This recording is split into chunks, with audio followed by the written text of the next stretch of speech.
Good morning, this is Bashar Butcher comes to you live from my YouTube channel as I continue my part series, The Week That Was College Football History Review, the 1982 college football season, Week 3, games that were played on September 18th. Let's get into it. We're going to start with Boston College playing against Clemson, where this matchup ended in a tie, 17-17 for Clemson, the number 16 team in the country, tying with Boston College, 17-17. After blowing 14-0 halftime lead, Clemson almost pulled out a late win. Boston College scored 17 straight points to go up by 17-14 late before Tigers tied the game on a 43-yard field goal by kicker Donald Egwebuike. Clemson squeezed out last-second field goal try that flew wide right. Eagles quarterback Doug Flutie, who frustrated Tigers with scrambles, threw for 242 yards, 15-yard touchdown pass that was included to tailback John Schoen, early in the fourth quarter, tied it at 14-14. Meanwhile, Tigers running back Steve Griffin fumbled the kickoff, which set up go-ahead 37-yard field goal by Kevin Snow, the kicker, and forced Clemson to rally with a tying 53-yard drive.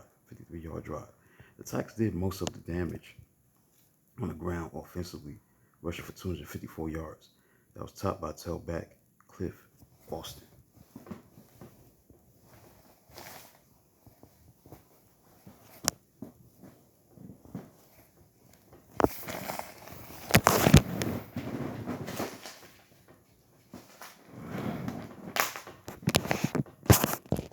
Let's continue on. Next, we had Pittsburgh, the number 2 team in the country, against Florida State. Pittsburgh beat Florida State, the number 2 team in the country. Pittsburgh beat Florida State 37-17. Ignoring a heavy tropical storm, quarterback Dan Marino powered Panthers by throwing 2 fourth-quarter touchdowns. Winning touchdown came on special teams as defensive end Art Howie caught a punt that was blocked and ran it in for 5 yards for a 24-17 lead. Meanwhile, fullback Marlon McIntyre scored twice for Panthers in the first half, as Pittsburgh wiped out 10-0 Noles lead with 17 straight points. Meanwhile, Florida State tied on a 1-yard scoring run by tailback Ricky Williams, but that would be final points for Seminoles. Florida State as second-half storms slowed their speed attack. There's no doubt that rain was the difference, said Pitt coach Fazio. If it hadn't rained, the score might have been 50-50. Next, Alabama, the number 4 team in the country, beat Mississippi 42-14. Clemson tied. Bear Bryant won 30th straight game over former coach or player.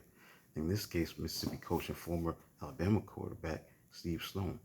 Alabama quarterback Walter Lewis sparked the offense for 484 yards, threw for 2 touchdowns, ran for another, while Craig Turner, the fullback, tallied on 3 runs.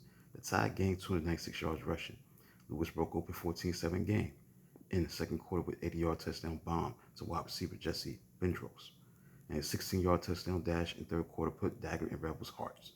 Quarterback Kent Austin collaborated with wide receiver Michael Harmon on both Ole Miss's touchdowns, but could not overcome the 5 turnovers.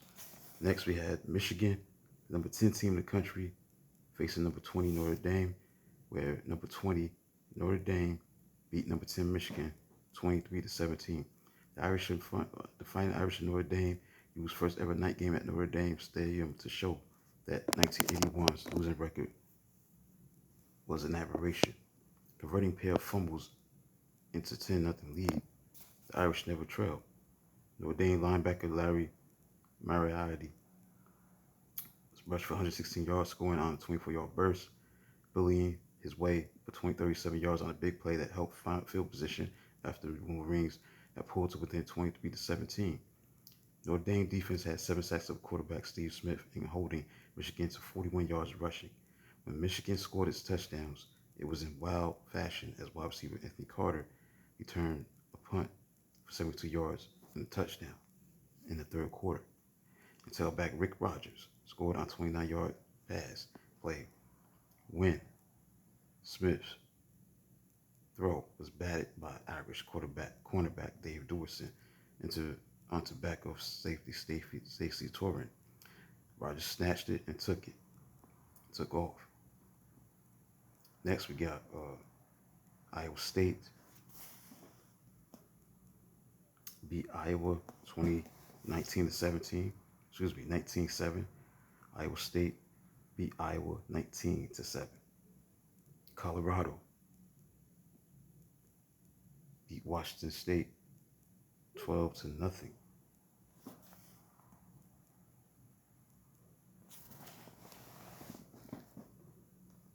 Finally, San Jose State beat Stanford 35-31. Coach John Elway Spartans upset Stanford for second straight year at San Jose. Quarterback Steve Clarkson threw 3 touchdowns and converted late Cardinal fumble into a winning 3-yard keeper. Stanford quarterback John Elway fell 1-2 as starter versus father's teams despite passing 24 of 36, 382 yards, 3 touchdowns. Final drive summed up frustration of Elway's time in Palo Alto as he drove offense to San Jose State 26-yard line before being sacked on the last 4 plays. The Spartans wide receiver Tim Kurtz was splendid. He caught 6 passes for 163 yards and 2 touchdowns, and throwing a surprise 84-yard touchdown pass to wide receiver Tony Smith. So that concludes a look at College Football History Review, the 1982 college football season for Week 3. The games that were played on September 18th, 1982. Let's look at the AP poll as of September 20th. Michigan was number 20, 19 Illinois, 18 Southern California, 17 Texas, 16 Miami, West Virginia, 15 Arizona State, 14, 13 Ohio State, UCLA, 12, 11 North Carolina, 10 Notre Dame, 9 Arkansas, Penn State, 8, 7 Georgia. Number 6 was Southern Methodist, Florida was 5, Alabama 4, 3 Pittsburgh, number 2 Nebraska, and number 1 team in the country was Washington. So let's look at College Football History Review, the 1982 college football season, Week 3. Games that played on September 18th, 1982.